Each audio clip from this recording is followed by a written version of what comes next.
Hello everyone, welcome to BKM classes. दोस्तों, इस video में आप लोग एसएससी एमटीएस 2022 में पूछे गए क्षेत्रमिति यानी कि मेंसुरेशन चैप्टर के लास्ट पार्ट यानी कि पार्ट 6 देखने वाले हैं। साथ ही एसएससी एमटीएस के लेटेस्ट पैटर्न और उनको हल करने का तरीका भी सीखने वाले हैं। तो चलिए वीडियो को स्टार्ट करते हैं। तो चलिए वीडियो को स्टार्ट करने से पहले कुछ इंपॉर्टेंट फार्मूला को देख लेते हैं जो इस वीडियो के क्वेश्चन को हल करते वक्त इस्तेमाल करेंगे।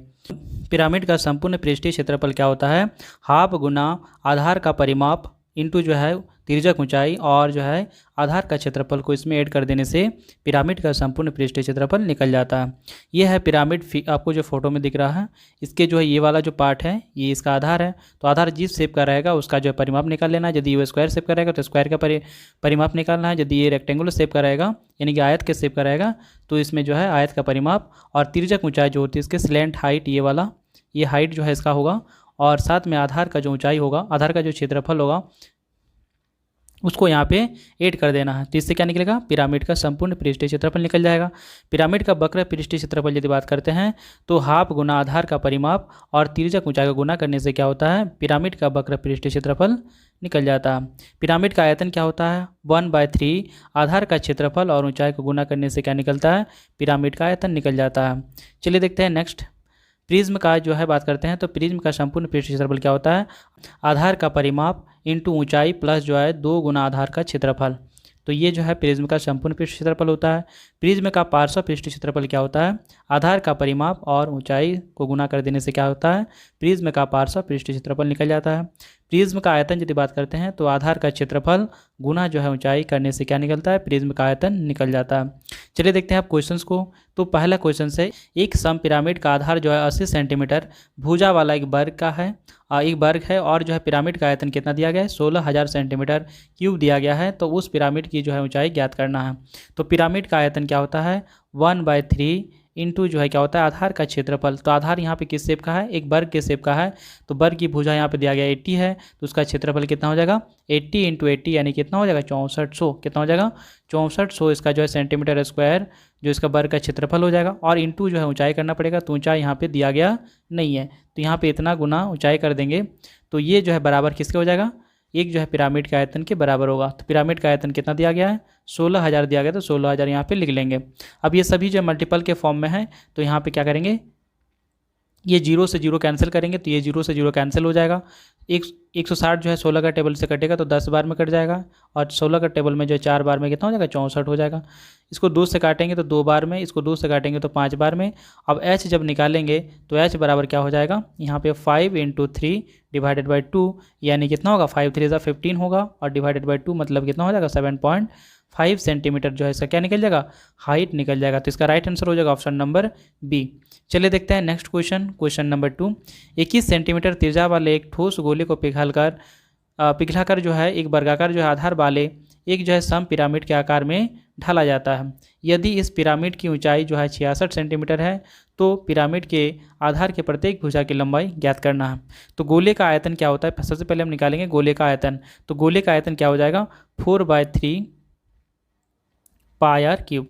तो 4/3 पाई आर क्यूब से हम निकालेंगे गोले का आयतन सबसे पहले। तो 4/3 इंटू जो है पाई के जगह पे 22/7 लिखेंगे और यहाँ पे आर के जगह पे क्या लिखेंगे? यहाँ पे कितना दिया गया? आर यहाँ पे 21 सेंटीमीटर त्रिज्या वाला, ठीक है। तो यहाँ पे आर जो है 21 ले लेंगे तो पाई आर क्यूब यानी कि 21 × 21 × 21। अब 3 और इंटू 7 करेंगे तो 21 होगा। 21 से 21 कैंसिल हो जाएगा। अब यहाँ पे क्या आएगा? 4 × 22 इंटू 21 इंटू 21 और ये जो है किसका निकलेगा? एक जो है यानी कि गोले का जो आयतन निकलेगा और इस गोले का आयतन जो है किसके बराबर हो जाएगा? एक पिरामिड के बराबर, क्योंकि इस गोले को ही ढाला जा रहा है पिरामिड के फॉर्म में तो पिरामिड का आयतन भी क्या होगा? इसी के बराबर होगा। तो हम यहाँ पे लिख सकते हैं पिरामिड का आयतन कितना होता है? 1/3 और इंटू आधार का जो है यहाँ पे क्षेत्रफल होगा। तो आधार का क्षेत्रफल यहाँ पे किस शेप का है? ये वर्गाकार शेप का है तो वर्ग का जो है भुजा यहाँ पे दिया गया नहीं है तो वर्ग की भुजा हम मान लेते हैं x, तो उसका क्या हो जाएगा? स्क्वायर। तो ये इसका क्या निकल जाएगा? एरिया और इंटू कर देना पड़ेगा उसका हाइट से। तो हाइट यहाँ पे कितना है? 66 सेंटीमीटर दिया गया है तो दोनों बराबर हो जाएगा। अब 22 इसको काटेंगे तो 3 बार में कट जाएगा। 3 से ये 3 कैंसिल हो जाएगा तो x² बराबर क्या दिखेगा?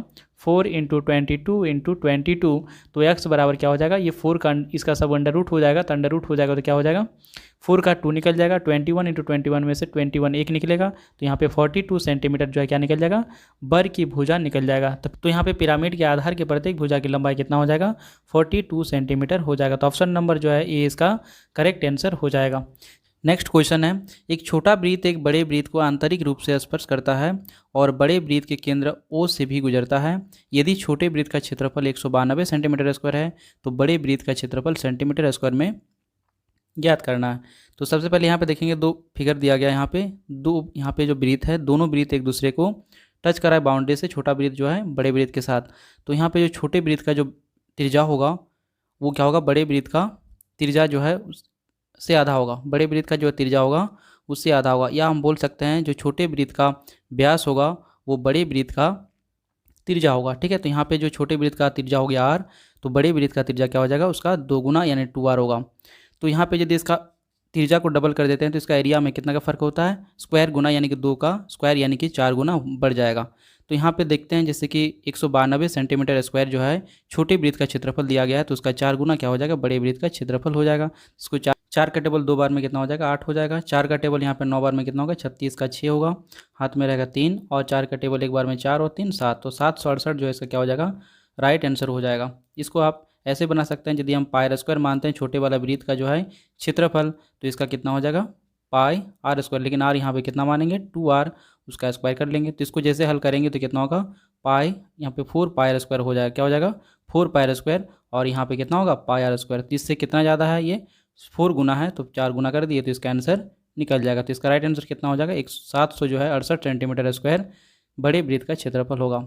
अगला क्वेश्चन है क्वेश्चन नंबर 4, एक बड़े ठोस घन को पिघलाकर प्रत्येक 3 सेंटीमीटर त्रिज्या वाले n छोटे ठोस गोले और जो है प्रत्येक ऐसे विमा वाले यानी 4 इंटू 4 इंटू 6.5 जो है सेंटीमीटर भुजाओं वाले n+2 छोटे ठोस घना बनाए जाते हैं।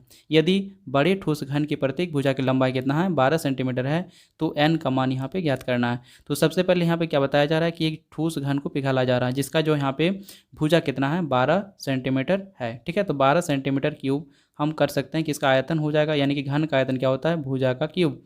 तो यहाँ पे 12 का क्यूब जो है ये किसके बराबर हो जाएगा, जो भी यहाँ पे ठोस गोले बनाए जा रहे हैं और जो है घना बनाए जा रहे हैं उसकी आयतन के बराबर होगा। तो यहाँ पे ठोस गोले का जो त्रिज्या दिया गया 3, तो इसका आयतन कितना हो जाएगा 4/3 पाई आर क्यूब। तो यहाँ पे आर कितना दिया गया 3 है, तो 3 का यहाँ पे क्यूब हो जाएगा। और कितने सारे गोले बनाए जा रहे हैं, तो n गोले बनाए जा रहे हैं, तो यहाँ पे n से मल्टीप्लाई कर देंगे, प्लस यहाँ पे क्या हो जाएगा इसके जो है आयतन यानी घनाभ का जो आयतन क्या हो जाएगा 4 इंटू 4 इंटू 6.5, और यहाँ पे कितने सारे घन बनाए जा रहे हैं n+2, तो n+2 से इसको गुना कर देंगे, तो ये जो है टोटल दोनों के आयतन के योग के बराबर हो जाएगा, घन का जो है आयतन के बराबर। ठीक है, तो यहाँ पे 12 का क्यूब करेंगे तो कितना हो जाएगा 1728 बराबर क्या दिखेगा 4/3 पाई के जगह पे 22/7 लिख लेंगे, और यहाँ पे आर का क्यूब यानी कि कितना हो जाएगा 27 हो जाएगा, और उसके बाद n यहाँ पे गुना कर देंगे, प्लस यहाँ पे उसके बाद यहाँ पे 4 इंटू 4 करेंगे तो 16 होगा, 16 को यहाँ पे पहले 6 से गुना करते हैं तो कितना होगा 96 होगा, और 16 का यहाँ पे आधा से गुना करेंगे तो कितना होगा 8 होगा, तो 96 और 8 कितना हो जाएगा 104, तो 104 को गुना करना है n+2 से। उसके बाद फिर इसको हल करते हैं तो 3 से इसको काटेंगे तो कितना बार में कट जाएगा 9 टाइम्स में कट जाएगा। अब यहाँ पे 4 गुना 22 करेंगे तो कितना हो जाएगा यहाँ पे 88 हो जाएगा, और 88 को 9 से गुना करेंगे तो कितना होगा 792 होगा, और बटा 7 यहाँ पे n दिखाई देगा। उसके बाद प्लस यहाँ पे क्या दिखेगा 104 n, इसको ब्रैकेट को हटा देते हैं तो 104 n प्लस यहाँ पे कितना होगा 208। ठीक है, अब यहाँ पे 208 को लेफ्ट साइड में लेके आएंगे तो कितना होगा 1728 माइनस जो है 208 दिखेगा, बराबर कितना हो जाएगा 792 n बटा 7 और प्लस जो है 104 n दिखेगा। ये दोनों को फिर हल करेंगे एलसीएम लेके, तो यहाँ पे 7 हो जाएगा, नीचे 7 से 7 को डिवाइड करेंगे तो 1, और 1 इंटू 792 n यहाँ पे दिखेगा, प्लस यहाँ पे क्या दिखेगा इसको 7 से गुना करेंगे तो कितना होगा 728, कितना होगा 728 n दिखेगा।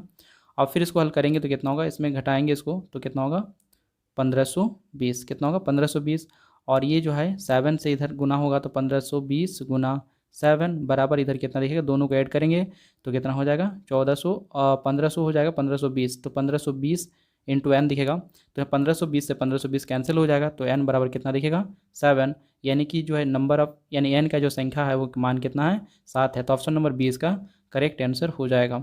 चलिए देखते हैं नेक्स्ट क्वेश्चन, क्वेश्चन नंबर 5, एक बेलन की ऊंचाई जो है 10 सेंटीमीटर है और वक्र पृष्ठीय क्षेत्रफल कितना है 1320 सेंटीमीटर स्क्वायर दिया गया है। तो इस बेलन का आयतन कितना होगा? तो हमें बेलन का आयतन निकालने के लिए पाई आर स्क्वायर एच चाहिए। यहाँ पे जो है आर हमको चाहिए और एच चाहिए। तो एच यहाँ पे फाइंड दिया गया है यानी कि, और यहाँ पे ज्ञात करना हमको आर। ठीक है, तो सबसे पहले आर हम किससे निकालेंगे? वक्र पृष्ठीय क्षेत्रफल जो दिया गया है उसी से हम लोग आर निकालेंगे। तो बेलन का वक्र पृष्ठीय क्षेत्रफल क्या होता है? 2 पाई आर एच होता है और इसका वैल्यू कितना दिया गया? 1320 दिया गया है। यहाँ पे 2 का 2 लिखेंगे, पाई की जगह 22/7 लिखेंगे, आर का वैल्यू नहीं दिया गया तो आर ही लिखेंगे और एच की जगह पे कितना लिखेंगे? 10 बराबर कितना होगा? 1/132 जो है और एक जीरो यानी कि 1320 दिखेगा यहाँ पे। अब यहाँ पे जीरो से जीरो कैंसिल हो जाएगा, 11 से काटेंगे 2 बार में 22 हो जाएगा, 11 के टेबल से 12 बार में 132 हो जाएगा। फिर 2 से काटेंगे, 2 गुना 2 4 से काट देंगे सीधे तो 3 बार में कट जाएगा। तो आर बराबर कितना हो जाएगा? 7 या 21। तो 21 सेंटीमीटर जो है क्या हो जाएगा? इसका त्रिज्या हो जाएगा। अब बेलन का आयतन निकालेंगे तो क्या हो जाएगा? पाई आर स्क्वायर एच होगा, यानी कि पाई की जगह 22/7 लिखेंगे। आर यहाँ पे कितना है? 21 है, तो 21 गुना 21 लिख देंगे आर स्क्वायर। उसके बाद एच जो है यहाँ पे 10 दिया गया है, इसको कैलकुलेट करेंगे तो 7 का टेबल से काटेंगे तो कितना बार में कट जाएगा? 3 बार में कट जाएगा। अब फिर यहाँ पे इसको हल करेंगे तो यहाँ पे 22 गुना जो है यहाँ पे कितना होगा? 22 गुना यहाँ पे 21 या 63 हो जाएगा और यहाँ पे एक जीरो। तो 22 से गुना करेंगे तो 22 या कितना हो जाएगा? 66 हो जाएगा। तो 66 का 6 हाथ में रहेगा 6 और 22 गुना 6 करेंगे तो कितना होगा? 132 होगा। तो 132 और 6 कितना होगा? 138 और यहाँ पे एक जीरो लग जाएगा, यानी 138 और 60 यानी कि 13,860 सेंटीमीटर क्यूब जो है इसका आयतन निकलेगा। लेकिन ये जितने भी सारे ऑप्शन है वो मीटर क्यूब में दिए गए हैं तो सबको मीटर क्यूब में बदलेंगे। तो यहाँ पे 13,860 है, इसको हम लोग 1 सेंटीमीटर, यहाँ पे 3 सेंटीमीटर है गुना के रूप में, तो उसको जब तीनों को चेंज करना है तो यहाँ पे 3 बार जो है 100 से डिवाइड करना है। तो यहाँ पे एक जीरो से एक जीरो कैंसिल हो जाएगा। तो यहाँ पे क्या दिखेगा? 1386 को कितना को? 1386 को जो है डिवाइड करना है कितना से? 1 देके जो है कितना जीरो? 50 से, तो इसमें 5 डिजिट के बाद पॉइंट लग जाएगा। तो यहाँ पे क्या दिखेगा? इसका आंसर हो जाएगा 0.01386। ठीक है, तो ऑप्शन नंबर जो है इसका क्या हो जाएगा? बी इसका करेक्ट आंसर हो जाएगा।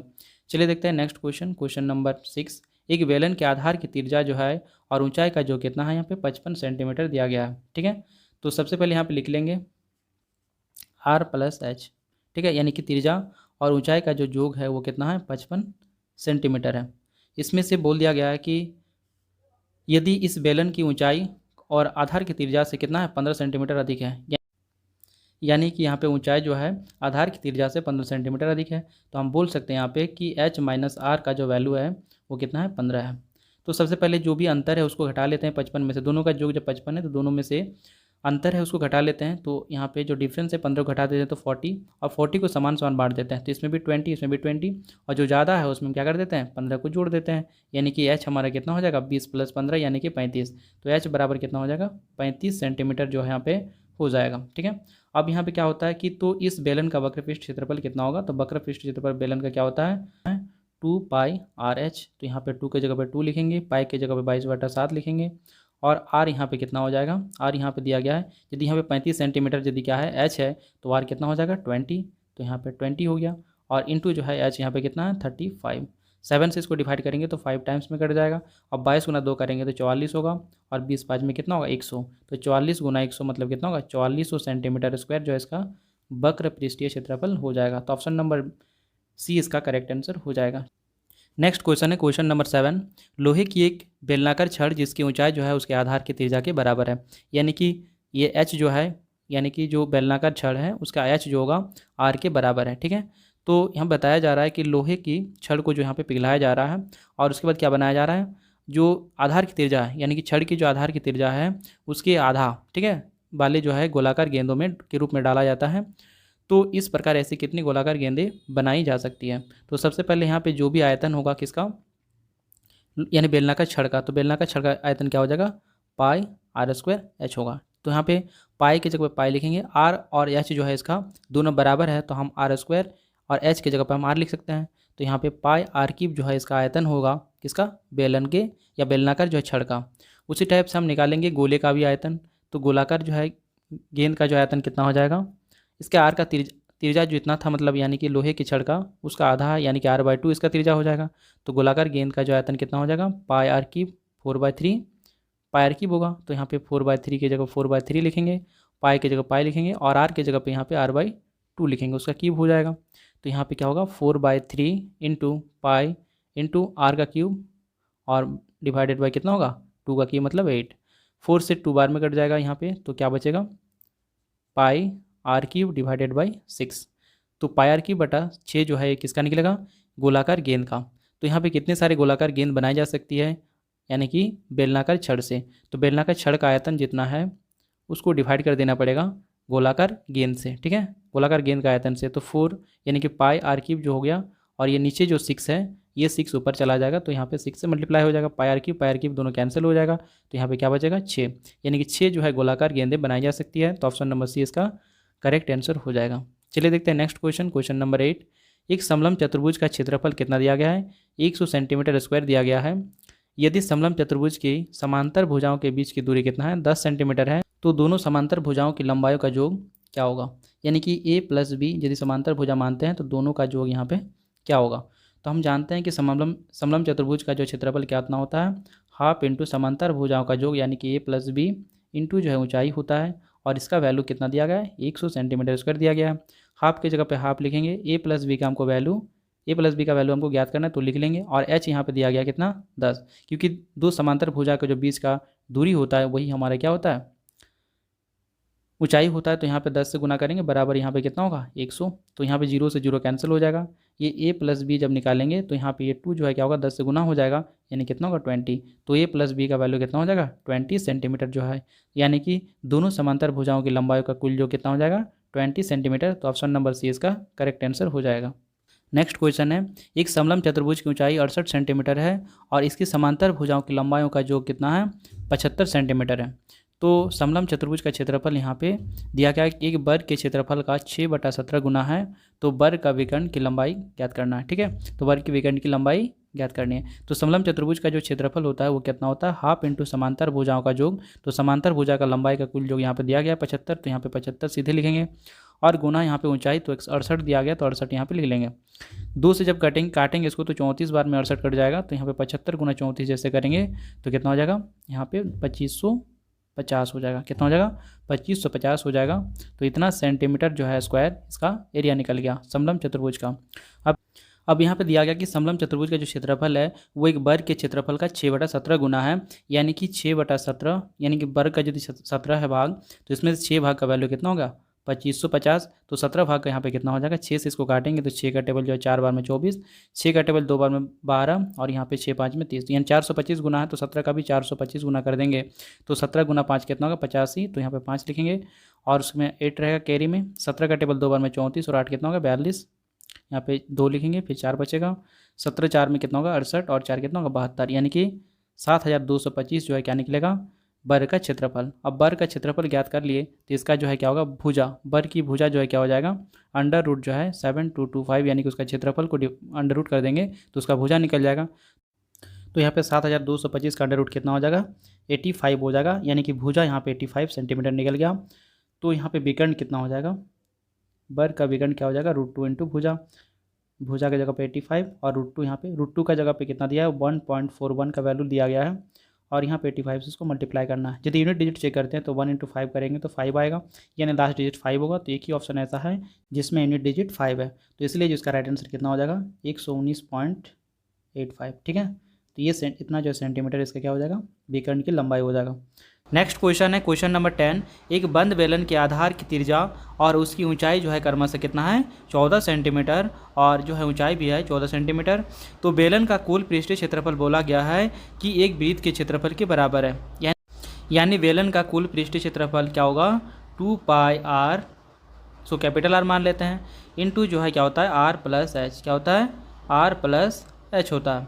और ये जो है किसके बराबर हो जाएगा वृत्त के क्षेत्रफल, यानी कि वृत्त का क्षेत्रफल क्या होता है πr² के बराबर हो जाएगा। इसमें से पाई से पाई कैंसिल हो जाएगा, इसमें 2 और जो है r के जगह पे यहाँ पे कितना दिया है 14 सेंटीमीटर दिया गया तो 14 लिख लेंगे, और यहाँ पे r यहाँ पे 14 सेंटीमीटर प्लस h के जगह पे कितना होगा 14 सेंटीमीटर बराबर इधर क्या दिखेगा r², यानी कि हमको वृत्त का त्रिज्या मालूम नहीं है, ठीक है। अब यहाँ पे गुना करेंगे इसको तो कितना होगा 28 हो जाएगा, 14 गुना 2 करेंगे तो, और यहाँ पे ब्रैकेट में अंदर जोड़ेंगे तो कितना होगा ये भी 28 ही होगा, और बराबर दिखेगा r²। तो r बराबर जब ज्ञात करेंगे तो r बराबर कितना निकल जाएगा 28 का अंडर रूट हो जाएगा 28 इंटू 28 का क्या हो जाएगा अंडर रूट, यानी कि r बराबर कितना निकल जाएगा 28 सेंटीमीटर निकल जाएगा। तो यहाँ पे क्या बोला गया, वृत्त का व्यास ज्ञात करना है, यानी क्या करना, त्रिज्या का 2 गुना कर देना है। तो यानी 28 का 2 गुना कर देंगे तो कितना हो जाएगा 56 सेंटीमीटर, यानी कि जो है वृत्त का जो व्यास होगा वो कितना होगा 56 सेंटीमीटर होगा। तो ऑप्शन नंबर 20 का करेक्ट आंसर हो जाएगा। चलिए देखते हैं नेक्स्ट क्वेश्चन, क्वेश्चन नंबर 11। यदि एक समचतुर्भुज के विकर्णों का योग जो है कितना है l है और परिमाप 4p है तो समचतुर्भुज का क्षेत्रफल ज्ञात करना है। तो पहले एक समचतुर्भुज बना लेते हैं, ये मान लेते हैं समचतुर्भुज है। तो इसमें क्या होगा, इसके चारों साइड क्या होते हैं बराबर होते हैं, क्या होते हैं बराबर होते हैं, और इसके जो विकर्ण होते हैं ये क्या होता है 90 डिग्री पे काटते हैं एक दूसरे को और समान समान भाग में काट देते हैं, समद्विभाजित कर देते हैं इसके विकर्ण, ठीक है। तो यहाँ पे बोला गया है कि इस मान लेते हैं छोटा वाला ट्रायंगल में आता है, छोटा वाला ट्रायंगल में आता है। तो यहाँ पे प्रत्येक जो है भुजा की लंबाई जो है यहाँ पे कितना होती है समान होती है। तो 4 भुजाएं होती है तो जिसका परिमाप कितना है 4p है। तो एक भुजा का वैल्यू कितना होगा p होगा, एक भुजा का वैल्यू कितना होगा p होगा, क्योंकि 4 भुजा है और चारों समान समान है। तो यहाँ पे एक भुजा का वैल्यू कितना होगा p हो जाएगा। परिमाप से हम ज्ञात कर सकते हैं यहाँ पे एक भुजा की लंबाई कितना होगा p। तो इस वाले ट्रायंगल में आएंगे तो ये क्या होगा एक समकोण त्रिभुज होगा, और समकोण त्रिभुज में क्या होता है लंब का स्क्वायर प्लस जो है आधार का स्क्वायर बराबर क्या होता है कर्ण का स्क्वायर हो जाएगा। तो यहाँ पे लंब कितना होगा, ये वाला मान लेते हैं हम d, पूरे को हम मान लेते हैं यहाँ से यहाँ तक d मान लेते हैं। तो इसका आधा जो होगा वो क्या होगा d1/2, क्या हो जाएगा d1/2। ये छोटे वाले पार्ट का हम बात करते हैं तो यहाँ पे ये d1/2 हो जाएगा, ठीक है। और इधर वाले इस ट्रायंगल में इस छोटे इसी ट्रायंगल में जो है ये वाला जो है व्यास की बात यानी इस वाले विकर्ण की हम बात करेंगे तो ये भी क्या हो जाएगा d2 यदि मान लेते हैं तो d2/2 हो जाएगा। यानी कि हम बोल सकते हैं यहाँ पे लंब का स्क्वायर यानी कि d1/2 का स्क्वायर, ठीक है, ये जो है किसके बराबर हो जाएगा प्लस जो है यहाँ पे d2/2 का स्क्वायर, यानी कि ये लंब और ये आधार का स्क्वायर जो होगा ये दोनों का सम होगा स्क्वायर का, वो जो है क्या हो जाएगा p के स्क्वायर यानी कि उसके कर्ण के स्क्वायर के बराबर दिखेगा। यानी कि d1/2 का स्क्वायर प्लस d2/2 का स्क्वायर जो है बराबर p के स्क्वायर के बराबर दिखेगा। अब इसको हल करेंगे तो क्या हो जाएगा d1 का स्क्वायर डिवाइडेड बाई 4, फिर यहाँ पे d2 का स्क्वायर डिवाइडेड बाई 4 हो जाएगा बराबर यहाँ पे p स्क्वायर दिखने को मिलेगा। अब यहाँ पे 1/4 को यदि कॉमन ले लेते हैं तो क्या दिखेगा d1 का स्क्वायर प्लस d2 का स्क्वायर बराबर p स्क्वायर दिखने को मिलेगा। अब क्या हो जाएगा यहाँ पे d1 का स्क्वायर प्लस d2 का स्क्वायर बराबर यहाँ पे यदि करते हैं तो क्या हो जाएगा ये 1/4 जो उधर गुना हो जाएगा तो क्या होगा 4p स्क्वायर हो जाएगा। फिर इसको हल करते हैं तो यहाँ पे कितना हो जाएगा, यानी कि क्या लिखा हुआ है d1 का स्क्वायर प्लस d2 का स्क्वायर बराबर 4p स्क्वायर। तो यहाँ पे लिख लेते हैं पहले d1 का स्क्वायर प्लस d2 का स्क्वायर बराबर जो यहाँ पे होगा 4p स्क्वायर हो जाएगा।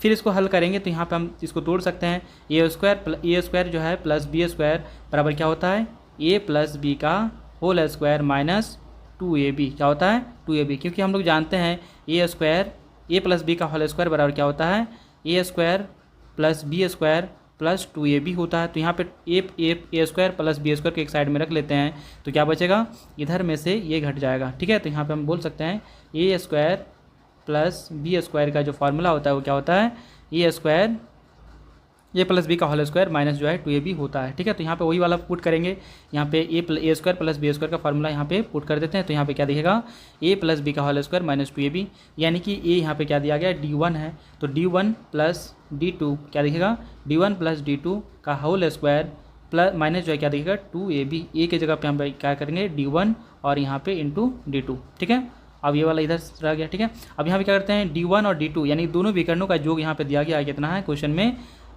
में यहाँ पे देखेंगे तो दोनों का विकर्णों का योग कितना है l है, कितना है l है। तो हम उसकी जगह पे हम l लिख देंगे तो l स्क्वायर दिखेगा यहाँ पे। अब माइनस यहाँ पे 2 इंटू d1 इंटू d2 बराबर क्या दिखेगा 4p स्क्वायर दिखेगा।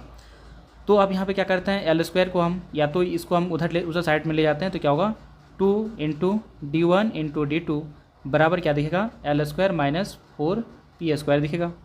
फिर अब यहाँ पे क्या करते हैं इसमें हमको 1/2 लाना है तो 1/2 लाने के लिए इसको 4 से डिवाइड कर देंगे, इधर भी 4 से डिवाइड कर देंगे तो क्या हो जाएगा ये 1/2 यहाँ पे आ जाएगा। इसमें कोई परिवर्तन नहीं होगा, दोनों साइड में हम 4 से डिवाइड भी कर सकते हैं, गुना भी कर सकते हैं, कुछ भी कर सकते हैं, ठीक है। तो समान समय कोई भी दोनों साइड में समान चीज़ करेंगे तो उसमें कोई दिक्कत कोई इसमें जो है चेंजेस नहीं आता है। तो यहाँ पर 1/2 तो दिख जाएगा, तो यहाँ पर क्या दिखेगा l square minus 4p square L square minus 4p² divided by 4 इधर दिखेगा, और इधर क्या दिखेगा, इधर क्या दिखेगा, यहाँ पे देखते हैं तो half into d1 into d2, क्या दिखेगा, half into d1 into d2 दिखेगा। तो half into d1 into d2 क्या होता है, ये इसका जो है क्षेत्रफल होता है, क्या होता है, क्षेत्रफल होता है, यानी कि समचतुर्भुज का क्षेत्रफल क्या होता है, half into d1 into d2, यानी पहले यानी विकर्णों का गुणनफल जो होता है, हाफ इंटू विकर्णों का गुणनफल जो होता है समचतुर्भुज का क्षेत्रफल होता है। तो यहाँ पे क्षेत्रफल दिख गया, और इधर क्या दिखेगा, इसका वैल्यू ये दिखेगा। इसको आप ऐसे भी लिख सकते हैं 1/4, यहाँ पे कॉमन ले लेते हैं, तो एल स्क्वायर माइनस जो है 4p² दिखेगा। तो इसका क्षेत्रफल कितना हो जाएगा, 1/4 एल स्क्वायर माइनस 4p² होगा। ठीक है, तो इसका राइट आंसर हो जाएगा कितना नंबर, ऑप्शन नंबर यहाँ पे कहाँ दिख रहा है कि L square minus 4p² half, यहाँ पे 1/4 जो है एल स्क्वायर माइनस 4p², यहाँ पे कहाँ दिखेगा, ऑप्शन नंबर सी पे दिखेगा। तो इसलिए इसका राइट आंसर क्या हो जाएगा, ऑप्शन नंबर सी। ठीक है, चलिए देखते हैं नेक्स्ट क्वेश्चन नंबर 12। एक घनाकार जो है कमरे की लंबाई, चौड़ाई और ऊंचाई क्रमशः कितना है, 80 मीटर, 70 मीटर और जो 80 मीटर है। तो कमरे की 4 दीवारों को जो है 0.50 यानी कि 50 पैसे जो है पर मीटर स्क्वायर की दर से जो है पेंट करने का जो है कुल लागत कितना आएगा। तो इसके लिए सबसे पहले हमें क्या करना पड़ेगा, चारों दीवारों का क्षेत्रफल निकालना पड़ेगा। तो घनाभाकार जो है जो भी कमरा है उसका जो हम लोग क्या करेंगे, चारों दीवारों का क्षेत्रफल निकालेंगे। तो चारों दीवारों का जो क्षेत्रफल होता है वो क्या होता है, चारों दीवारों का क्षेत्रफल, चारों दीवारों का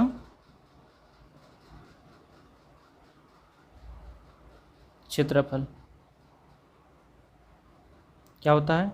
तो यहाँ पे क्या हो जाएगा, 2 into L plus B into H होता है, क्या होता है, 2 into L plus B into H होता है। ये क्या होता है, चारों दीवारों का क्षेत्रफल होता है। ठीक है, तो यहाँ पे निकाल लेंगे इसका वैल्यू, 2 इंटू एल के जगह पे कितना होगा 80 सेंटीमीटर, 80 मीटर जो है, तो और प्लस जो यहाँ पे बी जगह कितना हो जाएगा 70, और एच के जगह पे कितना हो जाएगा 80 से इसको मल्टीप्लाई कर देंगे तो इसका वैल्यू निकल जाएगा। अब इसको कैलकुलेट करेंगे तो 2 इंटू यहाँ पे कितना हो जाएगा 80 और 70 150 हो जाएगा, गुना 80 हो जाएगा। इसको गुना करेंगे तो 2 को जो है 150 से गुना करेंगे तो 300 हो जाएगा, और 300 गुना जो है 8 करेंगे तो कितना होगा 24,000 हो जाएगा। तो 24,000 मीटर स्क्वायर का जो है इसका क्या है, एरिया है। तो 1 मीटर स्क्वायर का एरिया में जो है कितना खर्चा आएगा, 0.50 रुपीज़ या 50 पैसे का खर्चा आएगा। तो यहाँ पे इसको क्या करना पड़ेगा, 50 पैसे से गुना करना पड़ेगा, क्योंकि एक जो है मीटर स्क्वायर का वैल्यू कितना है 50 पैसा है। तो यहाँ पे 24,000 का कितना हो जाएगा, उसको 50 से पैसे से गुना कर देंगे, या इसको रुपये में बदलने के लिए 100 से फिर डिवाइड कर देंगे। ठीक है, 50 पैसा या 50/100 जो है रुपये। ठीक है, तो यहाँ पे 50 से काटेंगे तो 2 बार में, 2 से इसको काट देंगे तो कितना बार में, 12,000 बार में, यानी खर्चा कितना आएगा 12,000 रुपये का आएगा। तो ऑप्शन नंबर जो यहाँ पे कितना हो जाएगा, बी इसका करेक्ट आंसर हो जाएगा। चलिए देखते हैं नेक्स्ट क्वेश्चन नंबर 13। एक वर्ग का क्षेत्रफल जो है कितना दिया गया है, 1296 सेंटीमीटर स्क्वायर दिया गया है, और एक वृत्त का त्रिज्या जो है इस वर्ग के एक भुजा की जो है लंबाई का 7/6 है। तो वर्ग का परिमाप और वृत्त की परिधि का जो है अनुपात ज्ञात करना है। तो सबसे पहले यहाँ पे दिया गया है वर्ग का क्षेत्रफल। तो वर्ग का क्षेत्रफल जो है यहाँ पे कितना दिया गया है, वर्ग का क्षेत्रफल यहाँ पे 1296 सेंटीमीटर स्क्वायर दिया गया। तो यहाँ पे भुजा हम ज्ञात कर सकते हैं, वर्ग की भुजा क्या हो जाएगा, √ यहाँ पे √ वर्ग का क्षेत्रफल। तो 1296 जो है, अब 1296 का वर्गमूल कितना होता है, 36 होता है। ठीक है, कितना होता है 36 होता है। तो यहाँ पे 36 ले लेंगे, यानी 36 सेंटीमीटर क्या है इस वर्ग की भुजा हो जाएगा। अब जब आगे देखेंगे तो क्या लिखा गया है कि एक वृत्त की त्रिज्या जो है इस वर्ग की एक भुजा की लंबाई की जो है 7/6 है, यानी कि भुजा यदि 36 है तो इसकी त्रिज्या कितना हो जाएगा उसका 7/6। तो 6 से काटेंगे तो 6 बार में, और 6 गुना 7 करेंगे तो 42 सेंटीमीटर क्या आ जाएगा इसका त्रिज्या आ जाएगा। किसका त्रिज्या आ जाएगा, इस वृत्त का जो है त्रिज्या आ जाएगा। तो यहाँ पे वर्ग का जो है परिमाप निकालना है। तो वर्ग का परिमाप तो ऐसे निकाल सकते हैं, यहाँ पे परिमाप यहाँ पे निकल जाएगा क्योंकि भुजा दिया गया है। तो 36 गुना 4 कर देंगे, 36 गुना 4 यानी वर्ग का जो परिमाप होता है वो क्या होता है 4 गुना भुजा होता है। तो 36 गुना 4 कर देंगे तो 144 जो है सेंटीमीटर का जो है क्या आ जाएगा इसका परिमाप आ जाएगा। और यदि वृत्त की जो परिधि ज्ञात करेंगे तो इसके लिए हमको त्रिज्या मालूम है, 42 सेंटीमीटर का त्रिज्या भी निकाले। तो यहाँ पे 2πr से हम क्या करेंगे, पहले निकाल लेंगे इसका परिधि। तो 2 के जगह पर 2 लिखेंगे, पाई की जगह 22/7 लिखेंगे, और यहाँ पे 42 सेंटीमीटर जो है इसका क्या करेंगे त्रिज्या को ले लेंगे। 7 से काटेंगे 6 बार में कट जाएगा, यानी कि इसका वैल्यू कितना आ जाएगा 2 गुना 22 44 हो जाएगा। 44 गुना 6 करेंगे तो कितना आ जाएगा 264। कितना आएगा 264 आएगा। अब यहाँ पे अनुपात निकालेंगे। वर्ग का परिमाप क्या दिया गया है 144, और डिवाइडेड बाई कितना होगा 264। अब इसको 12 से काटेंगे तो कितना बार में 12 बार में कट जाएगा 144 और 12 का टेबल से ये 12 दूने 24 होगा, फिर 12 दूने 24 हो जाएगा। फिर काटेंगे तो यहाँ पे 2 से काटेंगे तो 6 बार में और यहाँ पे 11 बार में, यानी कि 6:11 जो है इसका क्या हो जाएगा अनुपात हो जाएगा। तो ऑप्शन नंबर जो बी इसका करेक्ट आंसर हो जाएगा। नेक्स्ट क्वेश्चन है समलंब की समांतर भुजाओं की लंबाई का यहाँ पे वैल्यू दिया गया है 1 सेंटीमीटर और जो है y सेंटीमीटर है, और जो है समलंब का क्षेत्रफल कितना दिया गया हाफ इंटू जो है X square minus Y square centimetre square दिया गया है। तो समांतर भुजाओं के बीच की दूरी ज्ञात करना है, यानी चित्र के माध्यम से इसको समझना चाहते हैं। तो यहाँ पे क्या होगा, ये समलंब चतुर्भुज है तो इसमें ये वाला हाइट हमको ज्ञात करना है। ये दोनों भुजा इसका कितना है एक्स है ये, और ये वाई है पैरेलल साइड, यानी कि पैरेलल जो है भुजा इसका समांतर भुजा जो है वो एक्स है और ये वाई है, तो इसकी ऊंचाई यानी कि हाइट ज्ञात करनी है। ठीक है, तो हम लोग जानते हैं कि समलंब चतुर्भुज का जो क्षेत्रफल होता है वो कितना होता है हाफ इंटू समांतर भुजा का जोग, यानी समांतर भुजा यहाँ पे क्या क्या है एक्स और वाई है, तो समांतर भुजा का जोग इंटू जो है ऊंचाई होता है। और इसका वैल्यू भी दिया गया कितना हाफ इंटू जो है X square minus Y square दिया गया है। ठीक है, तो हाफ से हाफ कैंसिल हो जाएगा यहाँ पे, तो यहाँ पे बचेगा X plus Y into H दिखेगा, और बराबर यहाँ पे इसको हम A square minus B square में तोड़ देते हैं तो एक्स प्लस वाई इंटू जो है एक्स माइनस वाई दिखेगा। अब यहाँ पे एक्स प्लस वाई से एक्स प्लस वाई कैंसिल हो जाएगा, तो एच बराबर कितना हो जाएगा एक्स माइनस वाई हो जाएगा, यानी कि एच का वैल्यू हमको ज्ञात करना था। तो यहाँ पे राइट आंसर क्या हो जाएगा एक्स माइनस वाई जो है इसका हाइट हो जाएगा, तो ऑप्शन नंबर डी इसका करेक्ट आंसर हो जाएगा। चलिए देखते हैं नेक्स्ट क्वेश्चन, क्वेश्चन नंबर 15।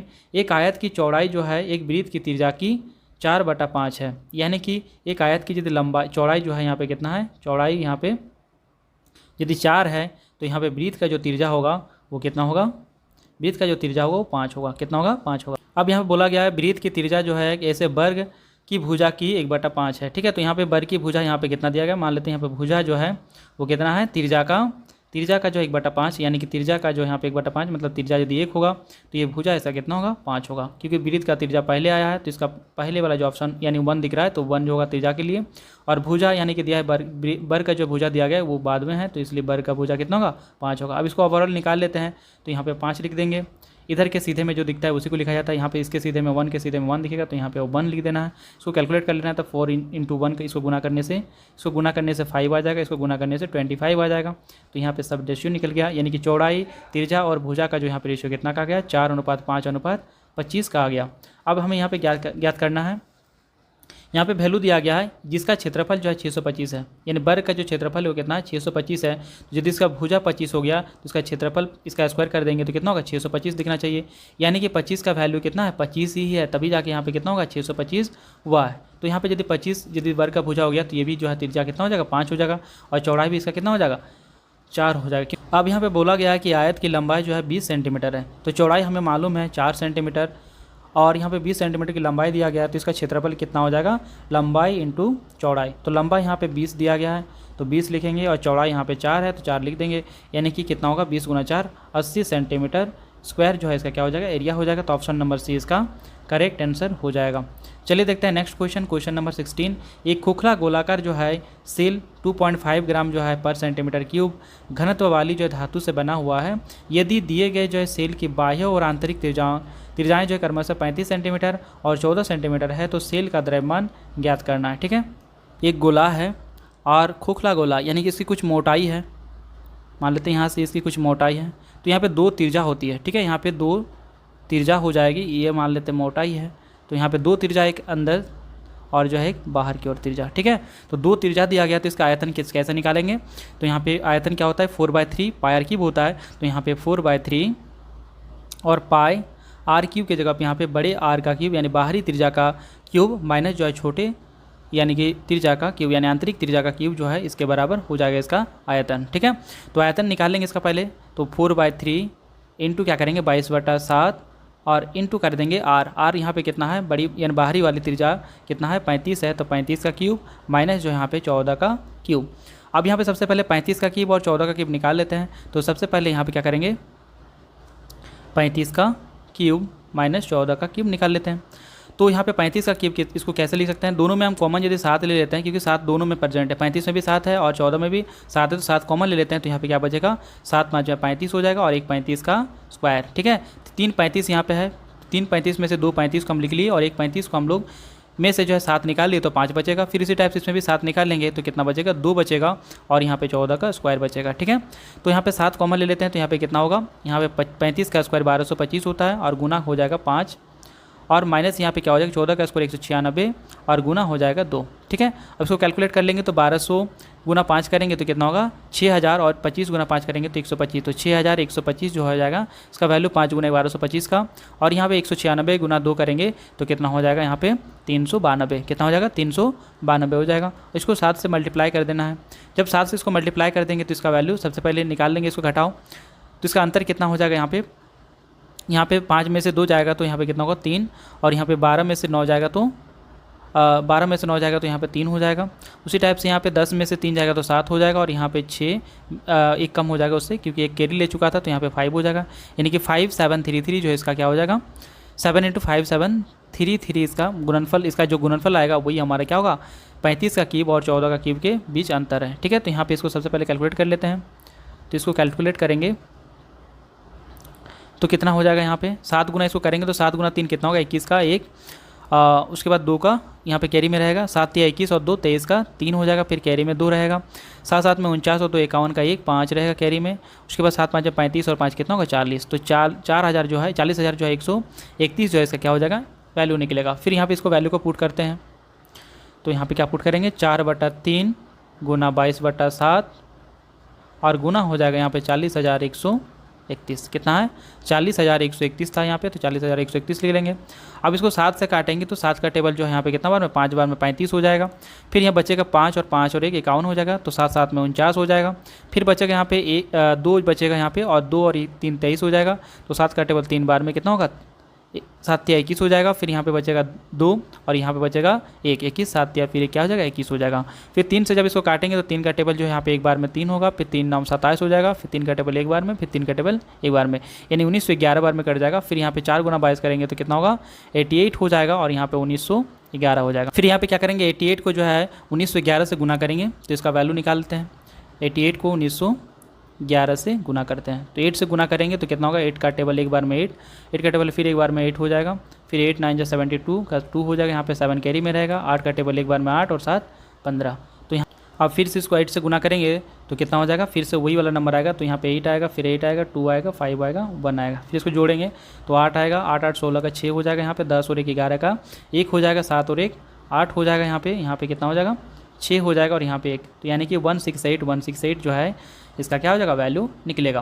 तो यहाँ पे लिख देंगे 168। ठीक है, इतना इसका वैल्यू आया, इतना सेंटीमीटर क्यूब जो है इसका आयतन हो जाएगा। यानी कि यहाँ पे जो भी आयतन आया वो किस में आया, सेंटीमीटर क्यूब में आया। तो 1 सेंटीमीटर क्यूब में जो है कितना ग्राम है 2.5 ग्राम है। तो यहाँ पे क्या करेंगे जो भी इसका सेंटीमीटर क्यूब में आया है 168, इसको हम क्या करेंगे 2.5 से मल्टीप्लाई कर देंगे। तो 2.5 से मल्टीप्लाई करने से क्या निकलेगा, इसका जो है इसका जो द्रव्यमान आ जाएगा कितना ग्राम है। ठीक है, तो जैसे इसको 2.5 से गुना करेंगे तो 5 का टेबल से 8 बार में कितना होगा 40 का 0, हाथ में रहेगा 4, 5 6 में 30 और 4 34 का 4 हो जाएगा, हाथ में रहेगा 3, 5 का टेबल एक बार में 5 और 3 8 हो जाएगा, फिर 5 का टेबल 8 बार में 40 हो जाएगा। फिर यहाँ पे सेम ऐसे ही आएगा, है ना 168 और 168 गुना करेंगे तो कितना हो जाएगा 840 आएगा। फिर 2 से गुना करेंगे तो यहाँ पे कितना हो जाएगा 2 का टेबल जो है 8 बार में 16 का 6 होगा यहाँ पे, फिर यहाँ पे 2 6 में 12 और 1 13 का 3 हो जाएगा, फिर 2 का 2 और 1 3 हो जाएगा। फिर यहाँ पे भी वैसे आएगा 336 आएगा। ठीक है, अब इसको कैलकुलेट जब करेंगे तो यहाँ पे 0, यहाँ पे भी 10 का 0, यहाँ पे 11 12 का 2 हो जाएगा, यहाँ पे 4 हो जाएगा, यहाँ पे कितना हो जाएगा 0 हो जाएगा, यहाँ पे 8 3 11 12 का 2 हो जाएगा और यहाँ पे जो है कितना हो जाएगा 4 हो जाएगा। ठीक है, अब एक संख्या के बाद पॉइंट है तो एक संख्या के बाद पॉइंट लगा देंगे तो इसका वैल्यू कितना आ जाएगा 420 जो है इसका राइट आंसर हो जाएगा। ठीक है, तो इसका राइट आंसर हो जाएगा ऑप्शन नंबर डी, इसका करेक्ट आंसर हो जाएगा। चलिए देखते हैं नेक्स्ट क्वेश्चन। एक बछड़े को जो है 9 मीटर लंबी रस्सी से बांधा गया है और यदि इस रस्सी की लंबाई जो है घटाकर 5 मीटर कर दी जाए तो बछड़े द्वारा चरी जा सकने वाले क्षेत्रफल में कितने की कमी हो जाएगी। तो सबसे पहले यहाँ पे फिगर इसको ड्रॉ करते हैं। तो ये वाला था, क्या था, एक फील्ड था। इस फील्ड की जो है त्रिज्या कितनी थी 9 मीटर, कितना था 9 मीटर। अब इसमें क्या कर रहे हैं, जो रस्सी को छोटा कर दे रहे हैं, छोटा कर दे रहे हैं, मान लेते हैं यहाँ से ये जो है इसका क्या बनता है, अब एरिया बन जाता है, यहाँ से यहाँ तक जो है इसका कितना है मान लेते हैं 5 मीटर का इसका क्या है त्रिज्या है। ठीक है, तो त्रिज्या को हम घटा दिए तो ये वाला एरिया जो है क्या होगा इसका एक्स्ट्रा हो गया, ये वाला अब एरिया पे नहीं जा पाएगा, तो इसमें यही वाला जो एरिया क्या होगा, कमी हुआ है। इस एरिया का जो क्षेत्रफल हमको ज्ञात करना है, कितना कमी हो गया। ठीक है, तो सबसे पहले क्या निकालना पड़ेगा, इसका एरिया निकालना पड़ेगा। तो एरिया के लिए क्या हम लोग जानते हैं, फार्मूला पाई आर स्क्वायर होता है। यानी कि बड़े वाले जो है वृत्त है उसमें से हम क्या करेंगे, छोटे वाले वृत्त का जो एरिया है उसको घटा देंगे, तो क्या निकल जाएगा, ये बीच वाला एरिया हमको प्राप्त हो जाएगा। तो यहाँ पे बड़े वाले यदि त्रिज्या को आर मानते हैं, बड़े वाले वृत्त का जो त्रिज्या को आर मानते हैं और छोटे वाले त्रिज्या जो है वृत्त का जो है त्रिज्या को छोटे आर मानते हैं, तो यहाँ पे इसमें पाई कॉमन हो जाएगा। तो यहाँ पे कैपिटल आर का स्क्वायर जो है माइनस छोटे आर का स्क्वायर के बराबर होगा। पाई की जगह पे 22/7 लिखेंगे।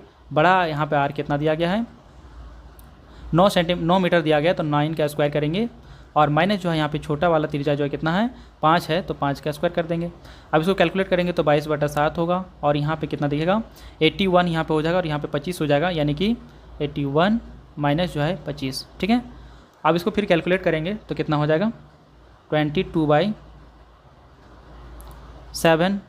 इंटू जो है कितना हो जाएगा, 81 में से 25 घटेगा तो कितना होगा, 56। कितना होता है, 56। अब 7 से इसको काटेंगे तो 8 बार में कट जाएगा, और 22 गुना 8 करेंगे तो कितना होगा, 176 मीटर स्क्वायर हो जाएगा। तो इस हिसाब से जो इसका राइट आंसर कितना हो जाएगा, 176 metre square. Option number A इसका करेक्ट आंसर हो जाएगा कि जो है कितने जो है मीटर, कितना जो क्षेत्रफल का कमी आ गया, तो 176 मीटर स्क्वायर का कमी आ गया है। ठीक है, तो दोस्तों वीडियो यदि अच्छा लगे तो प्लीज़ लाइक करें, शेयर करें और सब्सक्राइब करें, साथ ही बेल आइकन भी ऑन कर ले, जिससे आपको हर वीडियो का नोटिफिकेशन सबसे पहले पहुँच पाए। तो चलिए मिलते हैं अगले वीडियो में, तब तक के लिए धन्यवाद।